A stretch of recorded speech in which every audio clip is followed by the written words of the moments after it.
On entend souvent dire qu'il y a de moins en moins de médecins et que les inégalités entre nos régions s'accroissent. Pour en finir avec les idées reçues, 5 statisticiennes de l'adresse ont réalisé un portrait des médecins en France aujourd'hui.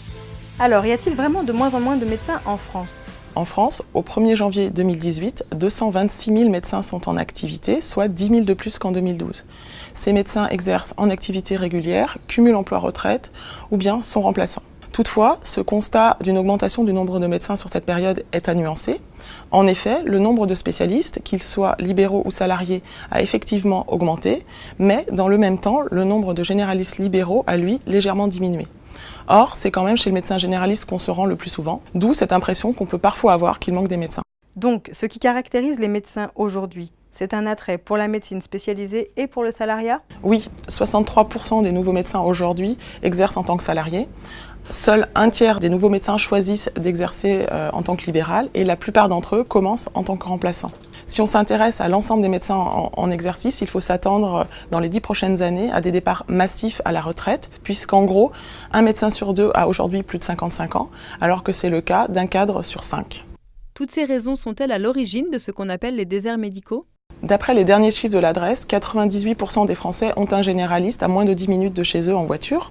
On ne peut donc pas dire qu'en France, actuellement, il y a des territoires entièrement dépourvus de médecins généralistes. L'expression de désert médical est donc certainement un peu abusive en ce sens. Ceci dit, ce n'est pas parce que vous avez un médecin généraliste à côté de chez vous qu'il est disponible pour vous recevoir. L'adresse et l'IRDES ont donc développé l'indicateur d'accessibilité potentielle localisée qui met en rapport justement la disponibilité des médecins et la demande des patients. En France, on consulte en moyenne son généraliste 4 fois par an et on considère que si on a accès à moins de 2,5 consultations par an, on habite dans une zone sous-dense. En 2016, 8,6% des Français sont dans ce cas. Ces 8,6% de Français, où sont-ils ? Schématiquement, ces 8,6% de Français habitent dans les zones rurales autour des grandes villes, en périphérie des petites et moyennes villes et dans les zones isolées de l'influence des villes. Ces difficultés ne sont donc pas concentrées sur des régions en particulier, mais se retrouvent un peu partout sur le territoire et sont liées au type d'espace. Et quelle perspective pour demain ? À l'adresse, on mène des travaux de projection des effectifs de médecins à horizon 2040.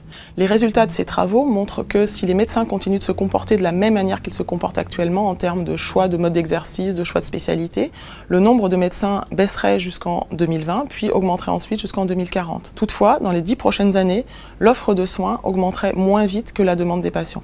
Hélène Chaput, merci.